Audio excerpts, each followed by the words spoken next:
Especially if you grew up, in not exactly the way I did, but if you grew up and you weren't taught anything about sex, because who's supposed to do that?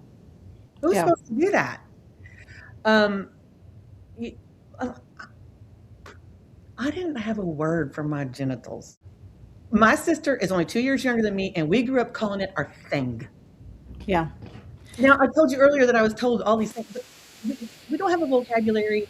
So that's one of the things that we do in my program is teach women to get over the shame of not knowing about their bodies and developing a vocabulary for themselves and their husbands. And I remember this lady who was about to turn 50 years old and didn't understand that she had multiple different Openings. openings Yeah. in that private area of her body. And I'm like, wait, what do you mean you don't understand? Like, I don't understand why you don't understand. But I think that this concept of who is going to talk about it and what are they going to say? There's a lot of programming information out there from TV and movies on what is real, and that is such a facade that then there's behind closed doors where people are like, "Well, I'm not having that, so clearly I'm broken."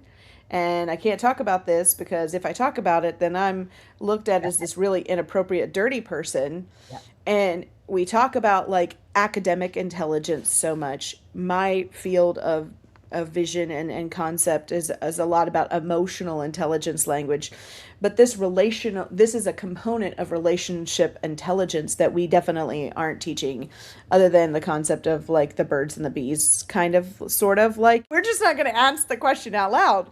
And so Yes. now it's not just eighth grade boys not getting the right education or asking the questions, because everybody's going to be like, why don't you know that? Because most of them actually don't know that.